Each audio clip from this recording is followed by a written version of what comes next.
Why not call a by-election now? Well, I'm not switching parties. You're coming independent.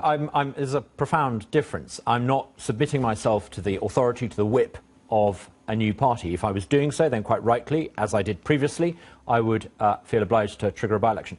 Look at it this way.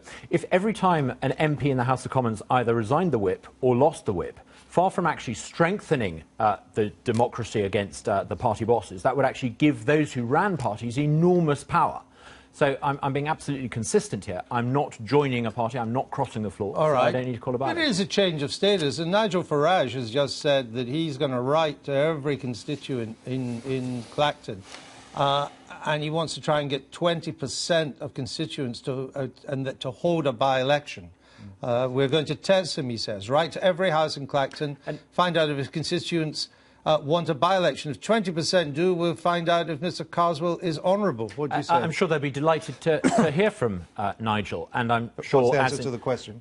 You know, there have been several by-elections where Nigel's had the opportunity to contact the electorate, and those didn't always go according to plan. But if you did get 20%, would you? No, I yesterday sent an email to nearly 20,000 constituents. I've had a huge number of responses back, all but a handful overwhelmingly supportive. Less than a month ago, you told the Press Association you were 100% UKIP. 100%.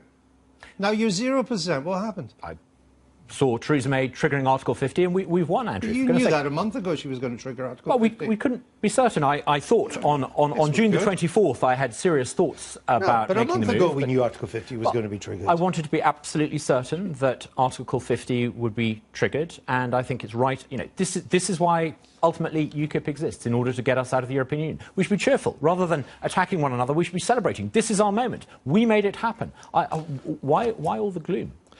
Did you try to sideline the former UKIP leader during the referendum campaign? Not at all. I've been very open about this, the idea that I was involved in some sort of subterfuge. I made it very clear when I joined UKIP. Well, you tried to sideline him openly rather than by subterfuge. I always made the point that we needed to be optimistic, we needed to be inclusive, we needed to be broad, and we needed to be progressive to win. And you didn't think he was? I made it very clear, both in my acceptance speech in Clacton and when I said that Vote Leave should get designation, that the only way Euroscepticism could win would be by being more than just angry nativist.